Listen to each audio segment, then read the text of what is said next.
nonro makamano kabende wadhi mbele ni jadolo e county kara jodolo e county ma Homa Bay koro wacho ni piny owacho kao kale migao mar somo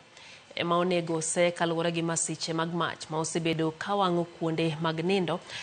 kata mag skunde kendo lal kod ngima jopuonjre. Jodolo go kao kale bwo riwruok mar gimong'ere kaka Interfaith Council oseo piny owacho kuom rem neno ne chike mano oseketi mano ni kuonde nindo mag jopuonjre obedo makare manyalo reso ngima jopuonjre kinde masira mag mach. Giwacho ni nitiere masiche mathoth mag mach ma osebede skunde ma pachoka kendo piny owacho osetime nonro to onge report mora mora ma oseketa lela ne jopiny kod okenge mabende onego keti mar geng'o masiche makamago. Nyaka nyithinda ditho eka sirikal biro wa male nindo mondo chop chike kata enforce chike mosebede kiloso saka sama masiro timore thurwa ka iwinjo no los task force chulo gigolo report gigolo recommendation implementation hakuna ang'o matimore nyithindo sewang e sikul kinde ka kinde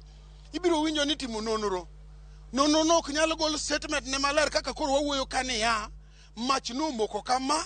no chal kama joma ne responsible otimnegi ma apenjo serikal nikech serikal nigi jotich michulo wan kod CS ma is in charge of ministry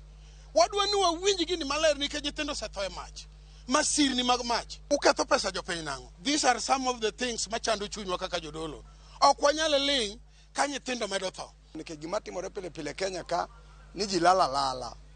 ma ok wanyal ng'eyo kuma gintie nyithindo maonge utegi ka jonyuolgi gionge skul yot boko yot ka giwang nyaka sirikal wuog oko mondo nyiswa nyithindo adi ma onge to nyithindo gi ni kanye. Sirikal oninde klas kabisa makadi tong' ni ne sirikal tiyo kako nego giti TSC jo riwruok mag jopuonje school management di koro